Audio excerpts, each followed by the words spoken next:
أتى الناس وقد منعت الناس أن يدخلوا إلا بإذني فقلت يا أيها الذين آمنوا لا تدخلوا بيوت النبي إلا يؤذن لكم اللهم إني أعتقد حرمة صاحب هذا المشهد الشريف في غيبته كما أعتقدها في حضرتي واعلموا أن رسولك وخلفاءك عليهم السلام أحياء عندك يرزقون يرون مقامي ويسمعون كلامي ويردون سلامي وأنك هجبت عن سمعي كلامهم وفتحت باب فهمي بلذيذ مناجاتي وإني أستأذنك يا ربي أولا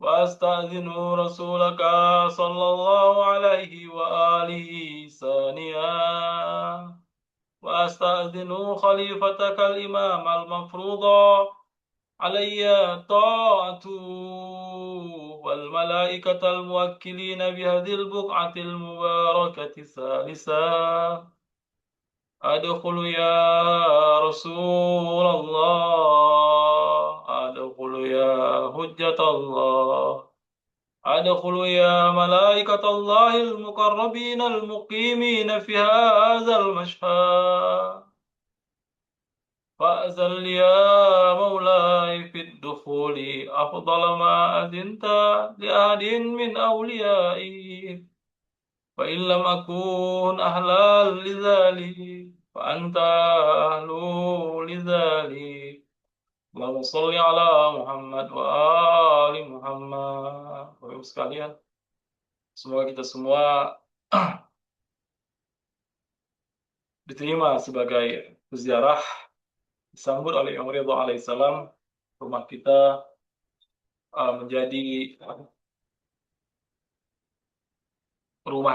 menjadi pelataran dari haram Imam Ridho alaihissalam. Walaupun kita tidak memanggil Imam Ridho alaihissalam di bawah gumbat sucinya, walaupun kita tidak memanggil Imam Ridho alaihissalam di salah satu pelataran haramnya,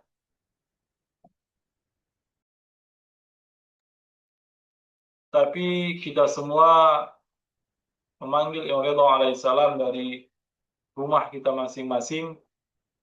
Semoga sedikit usaha kita dalam mendekatkan diri kepada Allah Subhanahu wa taala melalui ziarah dengan Imam Ridho alaihissalam bisa diterima dengan cara berziarah ini. Jadi berziarah yang kita lakukan ini adalah upaya kita untuk mendekatkan diri kita kepada Allah Subhanahu wa taala.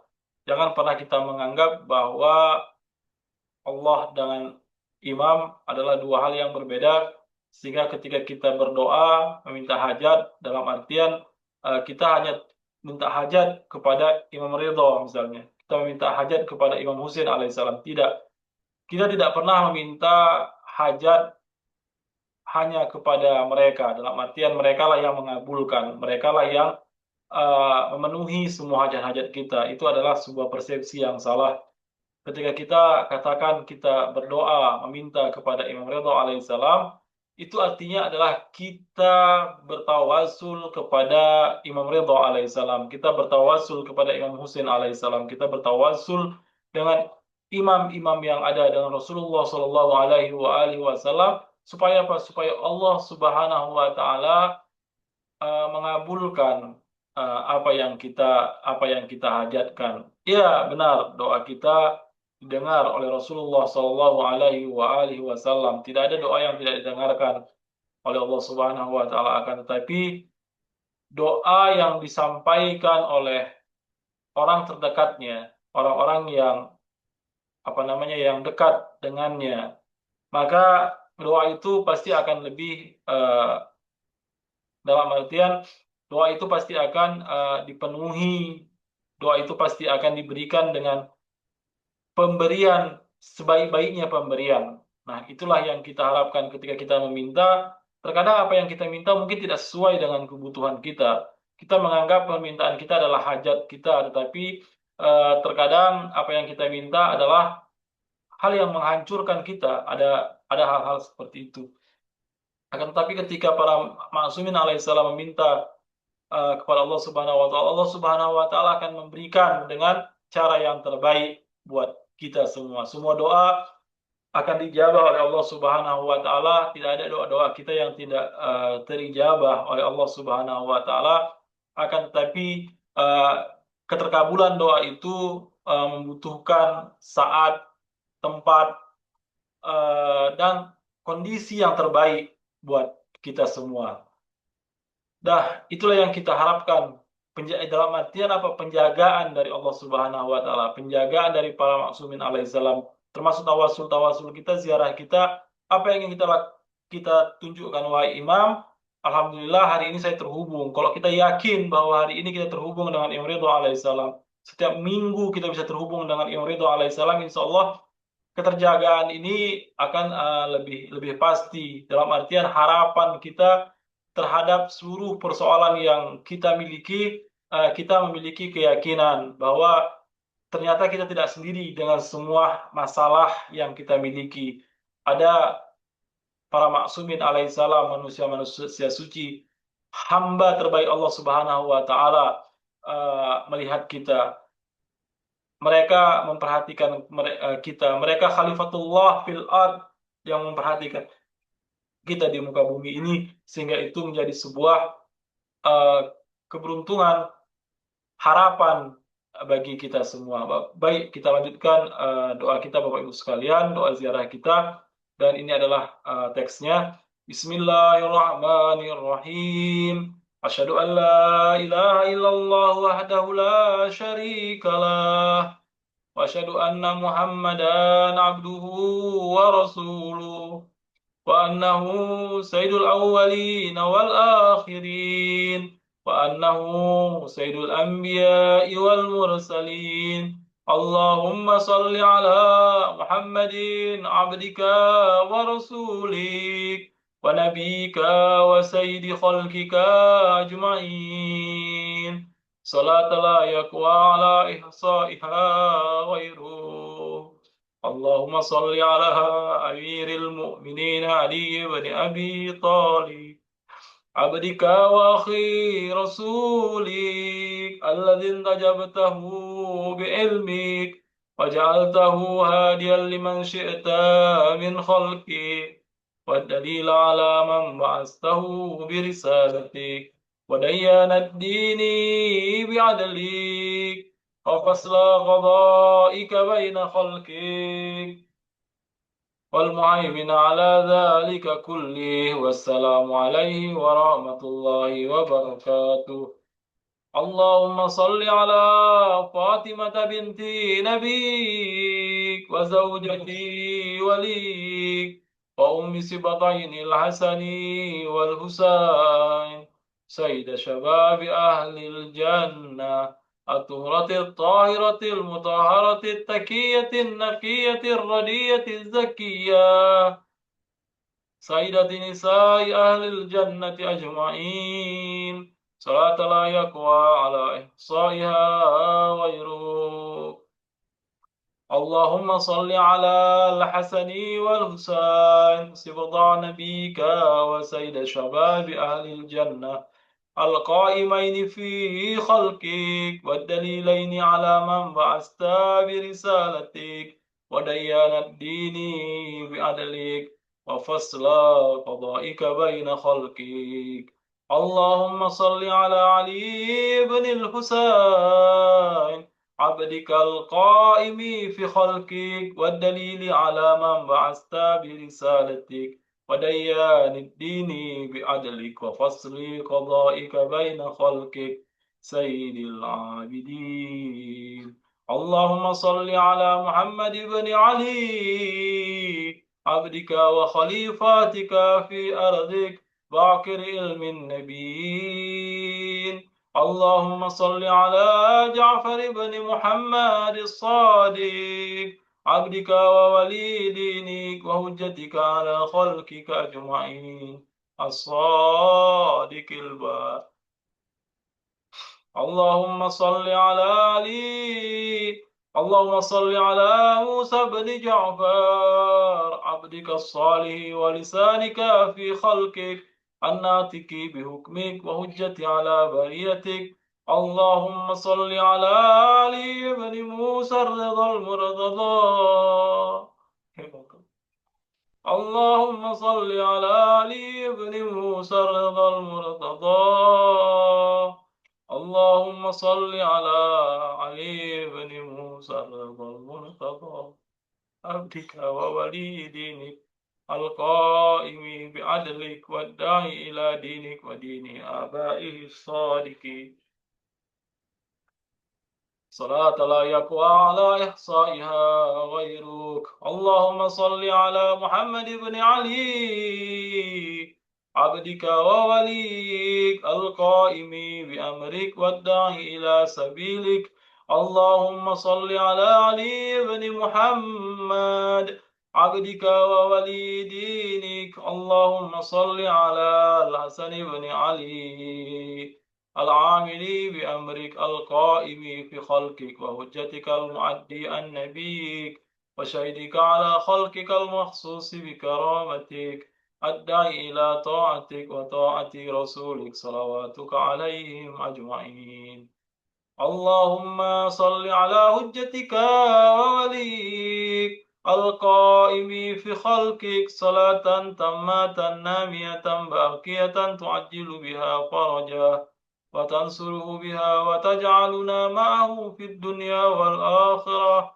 اللهم إني أتقرب إليك بحبهم وأوالي وليهم وأعادي عدوهم وارزقني بهم خير الدنيا والآخرة. وارزقني بهم خير الدنيا والآخرة. Jadi, Bapak sekalian di sini salah satu penggalan doanya adalah warzuqni bihim. Jadi dengan mereka kita meminta apa? Khairat dunia wal akhirah. Insyaallah Allah Subhanahu wa taala memberikan kebaikan dunia, kebaikan akhirat. Kenapa? Karena cintaan kita kepada mereka. Jadi ini adalah salah satu doa yang hajat yang kita mintakan kepada Allah Subhanahu wa taala. Wasrif anni bihim syarat dunya wal akhirah wa ahwala yaumil qiyamah. Dan kita minta rezeki dan kita minta wasrif, dijauhkan dari keburukan dunia dan akhirat serta kengerian hari kiamat insyaallah. Itu melalui mereka, hak mereka, demi mereka kita minta kepada Allah Subhanahu wa taala, ya Allah, berikanlah kami rezeki dunia dan akhirat, kebaikan dunia dan akhirat, dan jauhkanlah kami insyaallah dari keburukan dunia wal akhirah dan keburukan akhirat dan juga kengerian pada hari kiamat. Itulah hal-hal yang kita minta dari ziarah ini insyaallah. Bagaimana kita Allah Subhanahu wa taala tidak memberikan ketika kita meminta itu atas hak wali-wali yang dicintai oleh Allah Subhanahu wa taala, sedangkan wali-wali ini sangat disayangkan, tidak dikenal. Wali-wali ini diabaikan, wali-wali ini dilupakan. Bahkan nama wali-wali ini diperangi dan para pecintanya diperangi. Innalillahi wa inna ilaihi rajiun. Semoga kita semua diberkahi kekuatan untuk selalu mencintai wali-wali Allah Subhanahu wa taala dan diberikan kekuatan untuk taat kepada perintah-perintah mereka. Assalamualaikum ya wali Allah. Assalamualaikum ya hujjat Allah. Assalamualaikum ya nur Allah fi zulumatil ard. Assalamualaikum ya amudaddin. Assalamualaikum ya warisa Adam sifatillah. Assalamualaikum ya warisa Nuhin nabiillah. Assalamualaikum ya warisa Ibrahim khalilillah. Assalamualaikum ya warisa Ismail zabiillah. السلام عليك يا وارث موسى كليم الله. السلام عليك يا وارث عيسى روح الله. السلام عليك يا وارث محمد رسول الله. السلام عليك يا وارث أمير علي ولي الله ووصي رسول رب العالمين. السلام عليك يا وارث فاطمة الزهراء. السلام عليك يا وارث الحسن والحسين سيد شباب أهل الجنة. السلام عليك يا وارث علي بن الحسين زين العابدين. السلام عليك يا وارث محمد بن علي باكر علم الأولين والآخرين. السلام عليك يا وارث جعفر بن محمد الصادق الباقر. السلام عليك يا وارث موسى بن جعفر. السلام عليك أيها الصديق الشهيد. السلام عليك أيها الوصي البر التقي. أشهد أنك قد أقمت الصلاة وأتيت الزكاة وأمرت بالمعروف ونهيت عن المنكر وعبدت الله حتى أتاك اليقين. السلام عليك يا أبا الحسن ورحمة الله وبركاته. اللهم إليك صمت من أرضي وقطعت البلاد رجاء رحمتك، فلا تخيبني ولا تردني بغير قضاء حاجاتي، وارحم تقلبي على قبر ابن أخي رسولك صلواتك عليه وآله.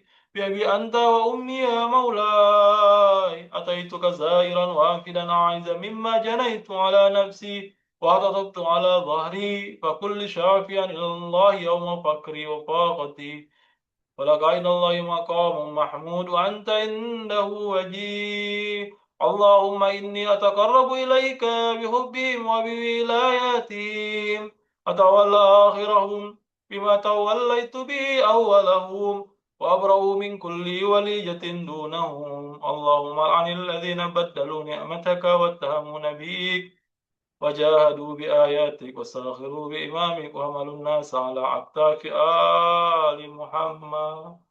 اللهم إني أتقرب إليك باللعنة عليهم والبراءة منهم في الدنيا والآخرة.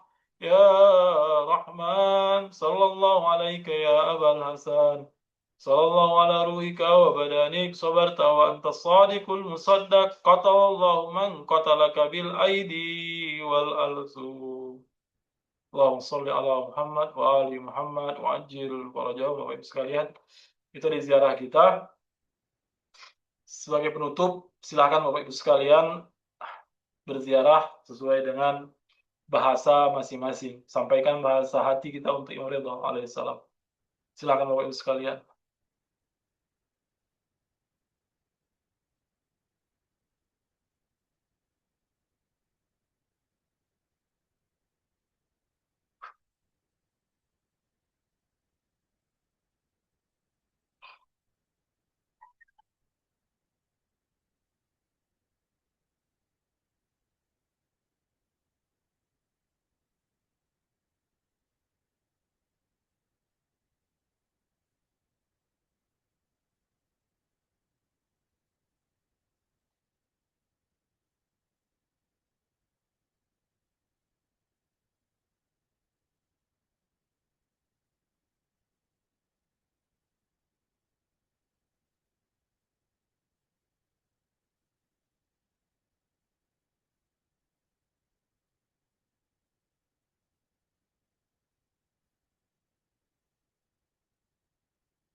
Bapak Ibu sekalian, jangan pernah lupa untuk selalu kita doakan orang-orang yang ada di sekitar kita, suami, istri, anak, kedua orang tua kita, tetangga-tetangga kita.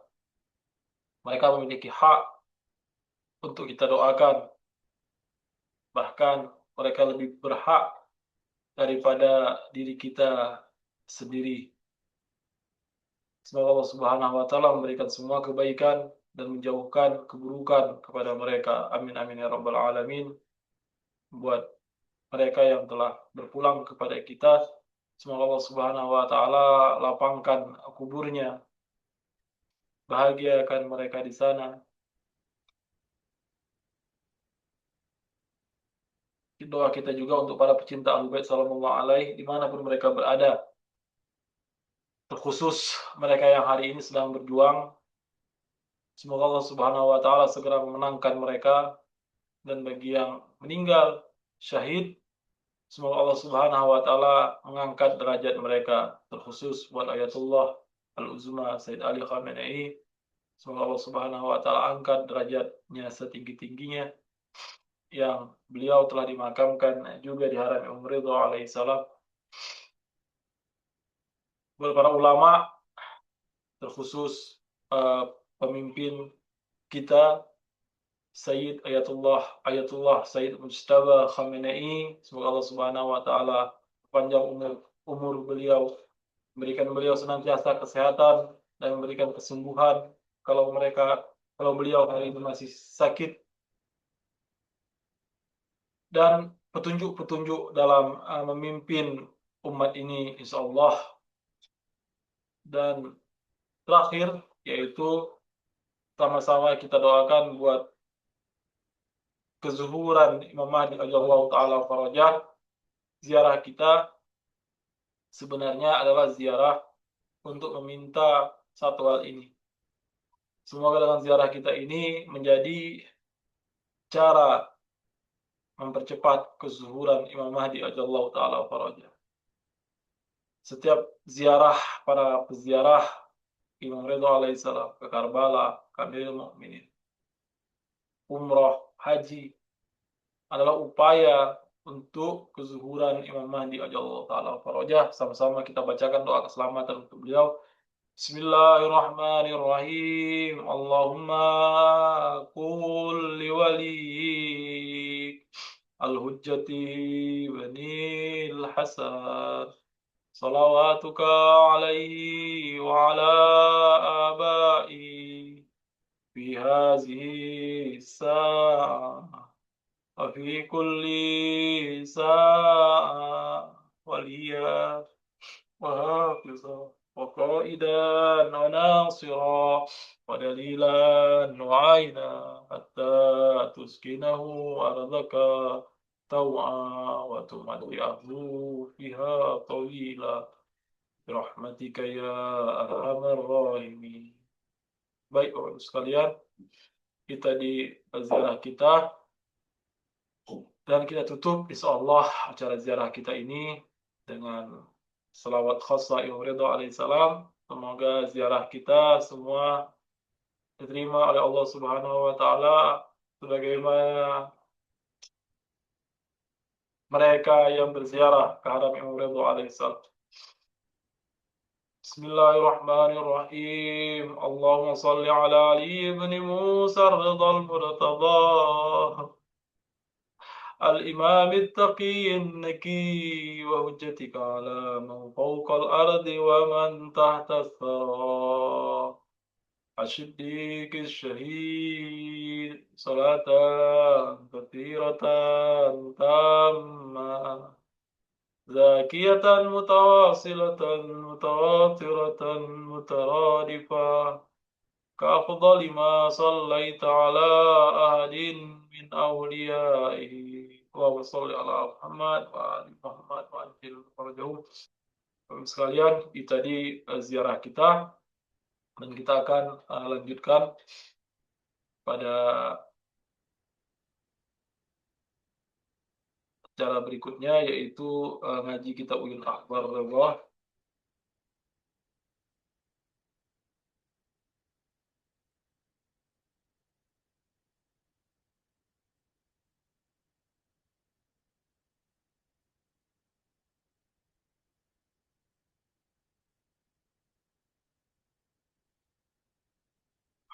Baik, Bapak Ibu sekalian, kita akan lanjutkan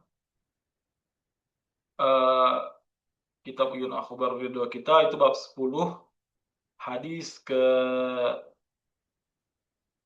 hadis ketiga. Ya, sekarang kita masuk kepada hadis yang ketiga.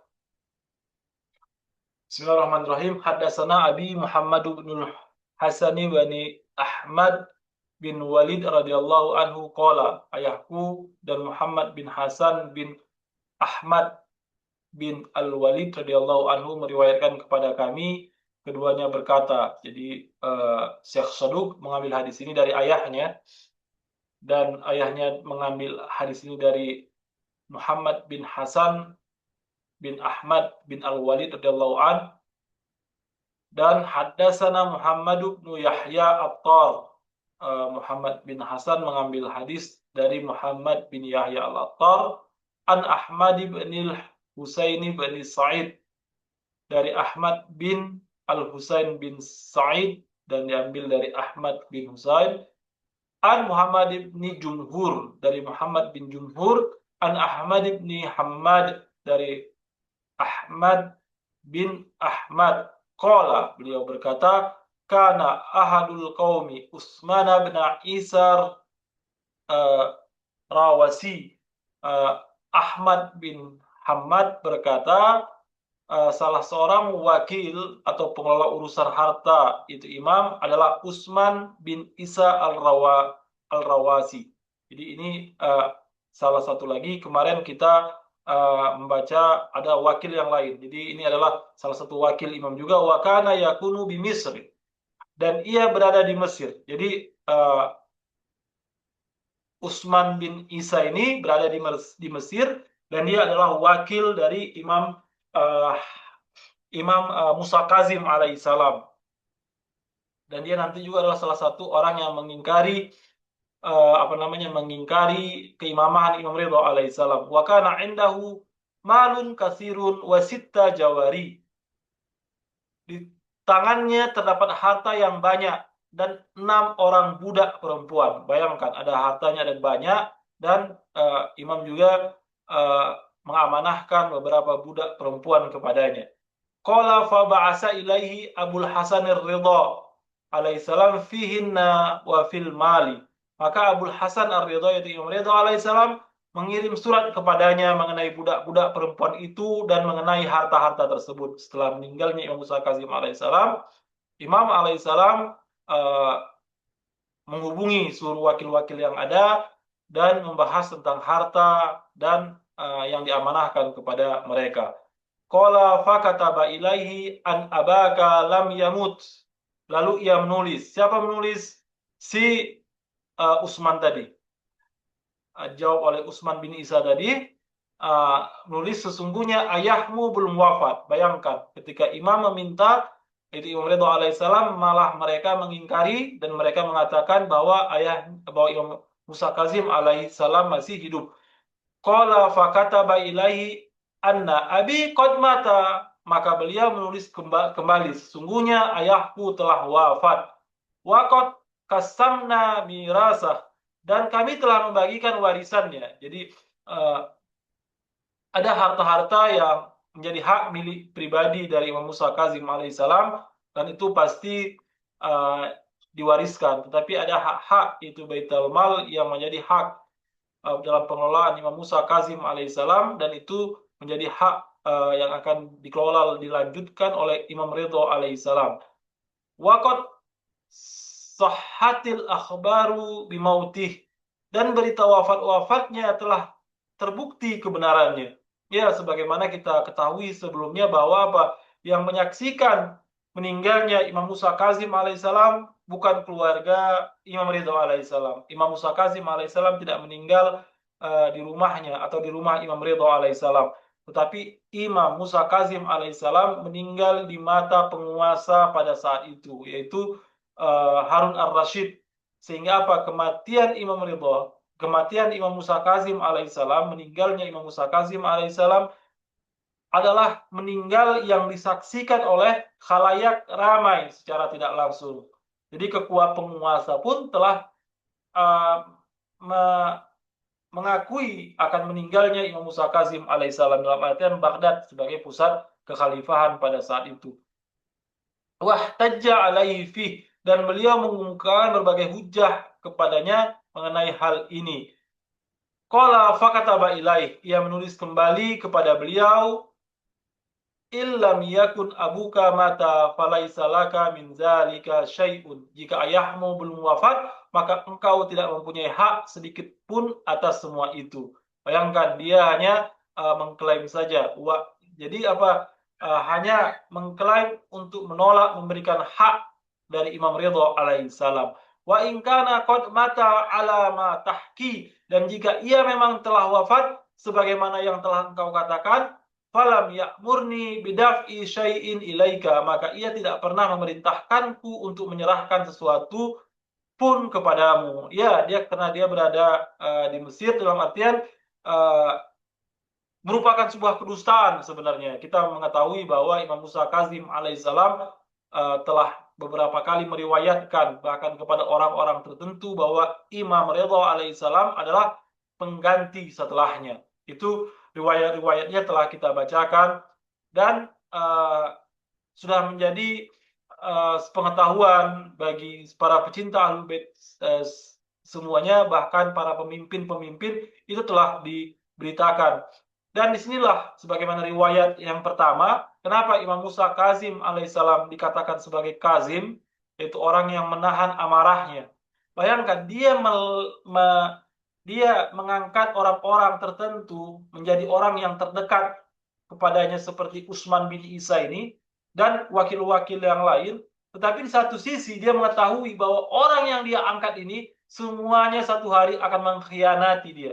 Dan dia tidak pernah dalam artian menghakimi mereka sebelum mereka melakukan pengkhianatan. Dan Imam Musa Kazim alaihissalam telah mengetahui itu.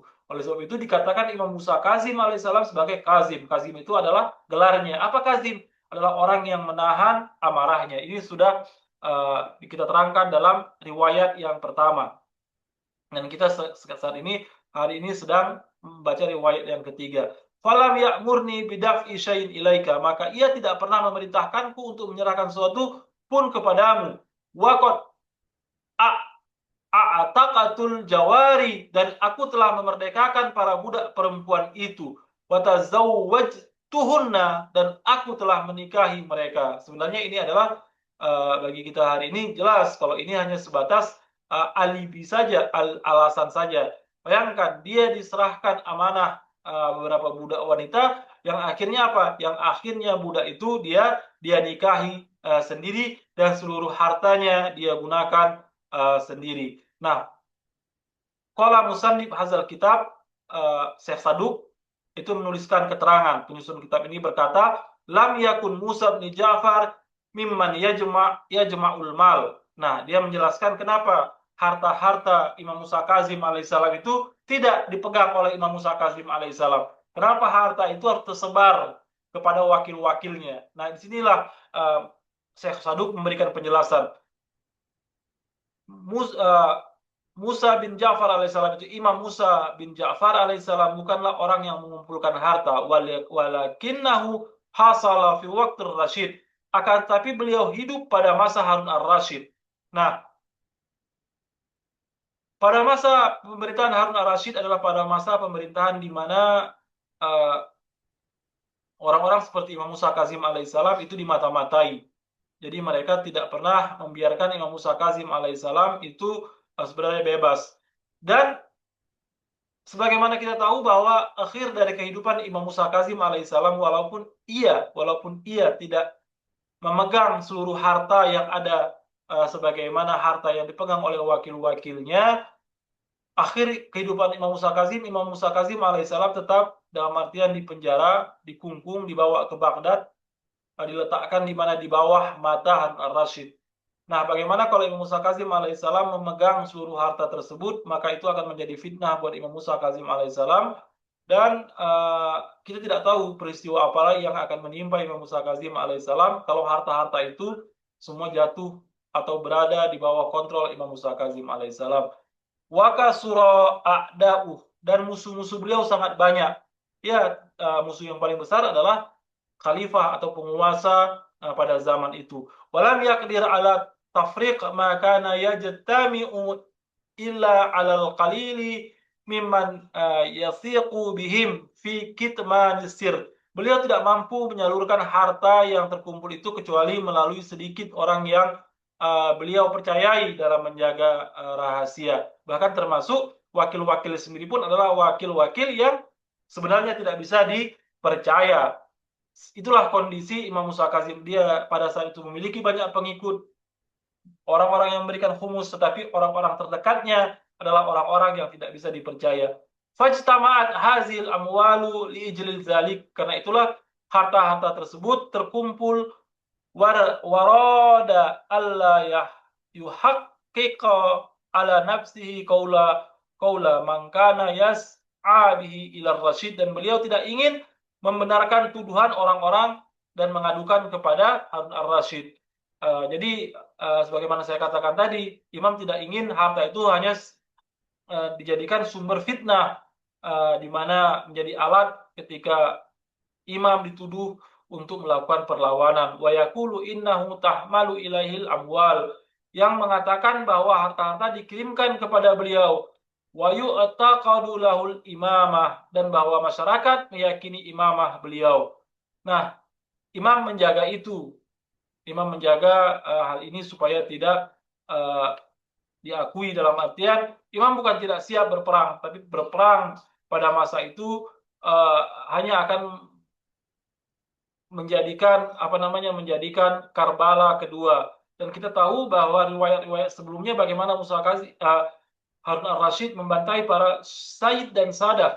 Said dan Sadah mereka bunuh dengan sekeji-kejinya, dan untuk beberapa orang khusus terbesar seperti Imam Musa Kazim alaihissalam, dia masih menjaga itu, dan dia juga yang memenjarakan Imam Musa Kazim alaihissalam. Wa yuhmalu alal khuruji alaih, serta bahwa beliau didorong untuk memberontak terhadap penguasa. Ya, ini yang tidak diinginkan oleh Imam Musa Kazim alaihissalam. Walau la zalik la faraka majtama'a min hazil amwal. Kalau bukan karena keadaan tersebut, tentu beliau akan membagikan seluruh harta yang telah terkumpul. Jadi kalau seandainya tidak dikhawatirkan hal-hal fitnah-fitnah tersebut, maka imam tak perlu menitipkan uang tersebut, meminta mereka menjaganya dan membagikannya. Pasti imam sendiri yang akan mengambil alih. Dia sendiri akan membagikan uang-uang tersebut kepada orang-orang yang berhak. Ala annaha lam takun amwalal fuqara. Lagi pula harta-harta itu bukanlah milik kaum fakir. Wa innama kanat amwalan yasilu biha mawalih, melainkan harta-harta yang diberikan oleh para pengikut dan para pecintanya. Jadi sebagian harta-harta itu juga bukan hanya harta-harta humus yang sebagaimana kita mengetahui bahwa humus itu harus dibagikan kepada sadah-sadah fakir, tapi terkadang uang-uang itu juga adalah hadiah dari para pecinta Imam Ridho alaihissalam, di mana para pecinta Imam Ridho alaihissalam tidak semuanya adalah orang-orang fakir. Kita semua kemarin sudah membaca, bahkan para pecinta Imam Ridho alaihissalam adalah menteri-menterinya Harun ar-Rasyid sendiri yang menjadi para pecinta, dan dia siap menghadiahkan uang sebanyak-banyaknya untuk Imam Musa Kazim alaihissalam. Itu adalah salah satu contoh dari sahabat-sahabat Imam Musa Kazim alaihissalam. Dia kuna lahu ikraman minhum lah, sebagaimana bentuk penghormatan mereka kepada beliau, wa birra min bih, dan sebagai ungkapan kebaikan serta bukti mereka kepada serta ungkapan kebaikan serta bakti mereka kepada Imam Musa Kazim alaihissalam. Jadi itu adalah bentuk cinta. Jadi uang-uang yang dititipkan kepada mereka tidak semuanya uang yang wajib yang harus diserahkan kepada fakir, akan tetapi sebagian uang-uang adalah uang hak dari Imam Musa Kazim alaihissalam. Dan itulah salah satu upaya Imam Musa Kazim alaihissalam, dan membagi-bagi hartanya kepada wakil-wakilnya, akan tetapi mereka khianati semua, dan itulah sebab dari mereka mengatakan bahwa Imam Musa Kazim alaihissalam belum mati hingga hari ini, akan tetapi pemahaman bahwa Imam Musa Kazim alaihissalam masih hidup, paham ini alhamdulillah saat ini sudah tidak ada lagi. Jadi wakifiyah ini sudah tidak dalam artian tidak eksis dalam tengah masyarakat umat Islam pada saat ini. Tetapi tetap masih ada syiah-syiah lainnya seperti Zaidiyah, Ismailiyah yang hari ini mereka masih eksis. Baik, Bapak Ibu sekalian, inilah hadis yang ketiga telah habis. Jadi bab 10 ini cuma hanya ada 3 hadis. Jadi materi kita berikutnya adalah bab ke-11, adalah bab yang sangat panjang, bab tentang tauhid, hadis-hadis Imam Ridho alaihissalam tentang persoalan-persoalan tauhid, persoalan-persoalan keilmuan, dan hadis yang sangat panjang, ada 50 sekian hadis kalau tidak salah saya pada bab 11 nanti, dan mungkin akan menghabiskan waktu yang begitu lama. Insya Allah pelan-pelan kita akan baca, dalam artian pembahasan berikutnya bukan hanya sebatas persoalan sejarah, tapi sudah masuk pembahasan keilmuan, insya Allah. Baik, Bapak Ibu sekalian, kalau ada yang perlu kita diskusikan, silahkan. Kalau tidak ada, hari ini kita akan cukupkan sampai di sini.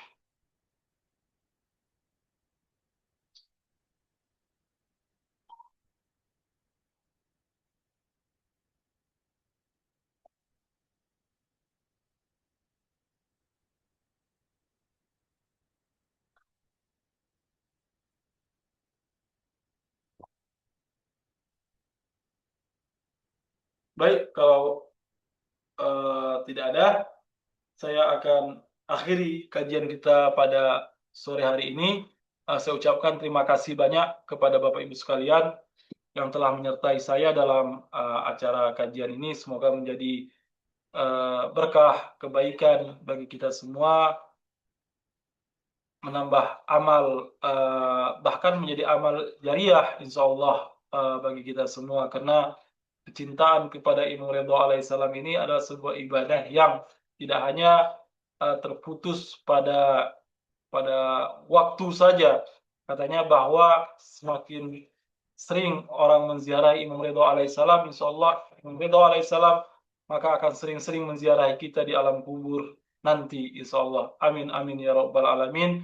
Dan segala macam kebaikan yang dijanjikan oleh Allah Subhanahu wa taala buat para peziarah-peziarah Imam Ridho alaihissalam, itu pun insya Allah akan menjadi kebaikan buat kita semua. Saya mohon maaf jika ada kata-kata saya yang tidak elok dan tidak berkenan. Saya mohon maaf. Saya akhiri wabillahi taufiq wal hidayah. Assalamualaikum warahmatullahi wabarakatuh. Sallu ala nabi wa alihi. Allahumma salli ala Muhammad wa ali Muhammad wa ajil farajahu.